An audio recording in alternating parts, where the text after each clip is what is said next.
आज या ठिकाणी सन्माननीय संजू भाऊंचा जो अभिष्टचिंतन सोहळा आहे, ह्या सोहळ्याच्या निमित्ताने हिंदू जनजागृती समितीच्या वतीने त्यांना मी खूप खूप शुभेच्छा देतो। आता ह्या ठिकाणी अनेक वक्त्यांनी उल्लेख केला की त्यांच्याकडं दातृत्व आहे, दानशूरपणा आहे, सेवा करण्याचा भाग आहे।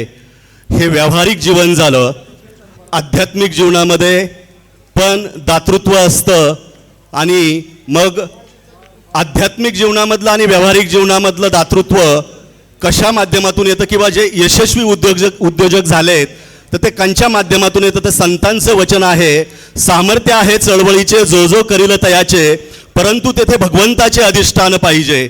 म्हणजे आपण जेव्हा एखादं कार्य हातामध्ये घेतो तर त्या कार्याच्या पाठीमागे भगवंताची जर कृपा असेल तर ते कार्य आपण यशस्वी करू शकतो, यशस्वीपणे पार पाडू शकतो। आणि मग तुम्ही म्हणाल की मग भगवंताची कृपा जर एखाद्या कार्याच्या पाठीमागे आपल्याला त्या ठिकाणी कार्यरत करायची असेल तर मग आम्हाला काय करावं लागेल? तर तो आदर्श आहे संजू भाऊ। मग भगवंताची कृपा आपल्याला जर आपल्या पाठीमागे कार्यरत करायची असेल तर आपल्याला भगवंताची भक्तिशास्त्र समजून करावी लागते।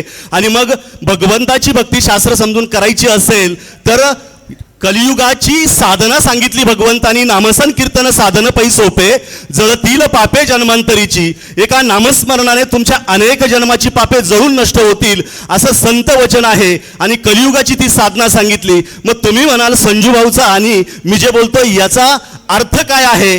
तर मी त्यांची आता सगळ्या जे काही वक्ते त्यांनी त्यांची व्यावहारिक बाजू मांडली। आता माझ्या संपर्कात आले ते अध्यात्माच्या माध्यमातून, तर मी त्यांची आध्यात्मिक बाजू मांडतो, मग आपल्या लक्षात येईल। आणि मग ही जी भगवंताची भक्ती आपल्याला करायची आहे तर धर्मशास्त्राचा नियम आहे भगवंताची भक्ती नामस्मरणाच्या माध्यमातून करायची, परंतु तिचं माध्यम आहे आपलं तन मन धन भगवंताला जेव्हा आपण अर्पण करतो तेव्हा भगवंत आपल्यावरती कृपा करतो। आणि मग जेव्हा मन अर्पण करायचं आहे तर संजू भाऊ आपल्याला माहिती असेल की नसेल मला माहीत नाही, परंतु ते प्रतिदिन भगवंताची भक्ती करत असताना मनाने नामस्मरण करतात, व्रत वैकल्य करतात। दुसरं आहे तन म्हणजे शरीर, शरीराने भगवंताची भक्ती करण्याचा भाग त्यांचा सर्वश्रुत आहे। म्हणजे वेळेश्वरच्या आता वाळके बाबा सांगतील तिकडे अक्षरशः त्यांनी नंदनवन मनवले तिकडे वरती। आता इकडे 6 महिन्यापूर्वी ओझरला महाराष्ट्र मंदिर महासंघाचा फार मोठा कार्यक्रम आयोजित केला होता।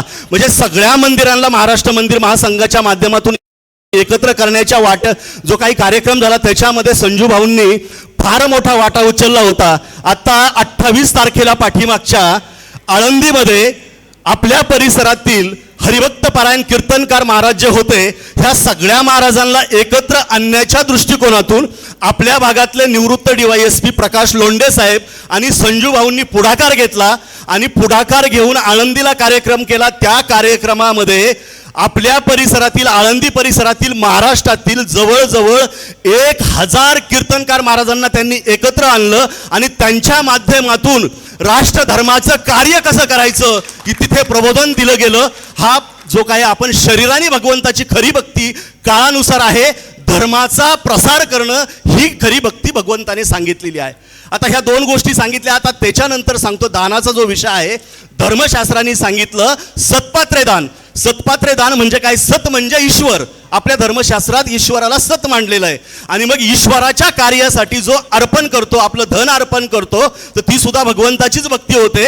आणि संजू भाऊंनी आत्तापर्यंत अनेक लोकांनी सांगितलं तसंच आहे ना, ते फार मोठ्या प्रमाणामध्ये आत्तापर्यंत ते ईश्वराच्या कार्यासाठी दानधर्म करत आहे। म्हणजे संजू भाऊंच्या माध्यमातून तन मन धनाने भगवंताची भक्ती केली जाते आणि खऱ्या अर्थाने भगवंताची कृपा त्यांच्या पाठीमाग असल्यामुळे आज ते हे सगळं यश संपादन करू शकले। हा भाग आपण लक्षात घेतला पाहिजे। आणि म्हणून आपण सगळ्यांनी ह्या ठिकाणी जे काही संजू भाऊंचं आता कार्य जे आहे तर ह्या कार्याच्या माध्यमातून आपण त्यांच्या पाठीमागं उभं राहणं ही काळाची गरज आहे। कारण अशा पद्धतीमध्ये धर्माची भगवंताची भक्ती करणारे आज समाजामध्ये विरळ आहे आणि आपल्या भागाचं आपल्याला ह्या ठिकाणी सौभाग्य म्हणता येईल की ते आपल्या परिसरामध्ये भगवंताने त्यांना इथं जन्म दिलेला आहे। तर मी पुन्हा एकदा आपल्या सगळ्यांच्या वतीने, हिंदू जनजागृती समितीच्या वतीने, समस्त वारकऱ्यांच्या वतीने संजू भाऊंना लाख लाख शुभेच्छा देतो।